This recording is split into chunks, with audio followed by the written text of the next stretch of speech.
வணக்கம் பிரதர், இன்னைக்கு என்ன பார்க்க போறோம்னா ஹெச்பியில் X360 கன்வெர்டபிள் மாடல். ஸோ இதை வந்து நம்ம டேப்பாகவும் யூஸ் பண்ணிக்கலாம், லேப்பாகவும் யூஸ் பண்ணிக்கலாங்க. நண்பர்களுக்கு இந்த லேப்டாப் ஏதாவது தேவைப்பட்டால் வாங்கிக்கலாம்.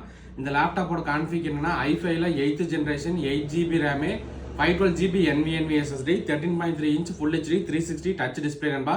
இந்த லேப்டாப்போட ப்ரைஸ் நம்ம தரது பார்த்தீங்கன்னா 25,500 ரூபாய்க்கு தரங்க. ஸோ இந்த லேப்டாப் கூட நம்ம என்னென்ன ஃப்ரீயாக கொடுக்க போறோம்னா ஒரு ஒயர்லெஸ் மவுஸு ப்ளஸ் வந்து ஒரு கிளீனிங் ஜெல்லு ப்ளஸ் பேக் வந்து ஒன்று நம்ம ஃப்ரீயாக தரப்போகிறோம். ஸோ லேப்டாப் பார்க்குறதுக்கு கண்டிஷன் ரொம்பவே நல்லா இருக்கு நண்பா. நண்பர்களுக்கு இந்த லேப்டாப் தேவைப்பட்டால் வாங்கிக்கலாம். இதில் ஒரே ஒரு குவான்டிட்டி தான் வந்திருக்கு. ஸோ பாருங்கள், கீபோர்டு பேக்லைட் ஆப்ஷன் வந்துடுதுங்க.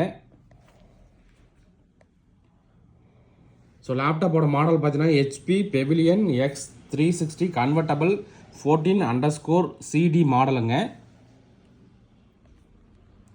ப்ராசர் பாருங்கள், Intel core i5 8th generation 4 core ப்ராசரோட வந்திருக்கு. ரேம் பார்த்தீங்கன்னா 8 GB ரேம் இருக்குது. மொத்தம் 32 GB ரேம் சப்போர்ட் ஆகும். DDR4 ரேமுங்க. NVMe SSD பார்த்தீங்கன்னா 512 GB NVMe SSD. Intel shared graphics card பார்த்தீங்கன்னா 4 GB வருது நண்பா. கீபோர்டு பேக்லைட் ஆப்ஷனோட வந்திருக்குங்க. நண்பருக்கு இந்த லேப்டாப் ஏதாவது தேவைப்பட்ட வாங்கிக்கலாம். இதில் ஒரே ஒரு குவான்டிட்டி தான் வந்திருக்கு. எந்த அளவுக்கு குயிக்காக புக் பண்ணிக்கலாம் நண்பா. ஸோ போர்ட் ஆப்ஷன் எல்லாம் பார்த்துக்குங்க. முக்கியமாக இதை வந்து நம்ம டேப்பாகவும் யூஸ் பண்ணிக்கலாம், லேப்பாகவும் யூஸ் பண்ணிக்கலாங்க. ஸோ இந்த மாதிரி லேப்டாப் டெஸ்க்டாப் தகவல் வந்து தெரிஞ்சுக்கணும். நம்மளை வந்து ஃபாலோ பண்ணிக்கிங்க நண்பா. ஓகே நண்பா, தேங்க்யூ.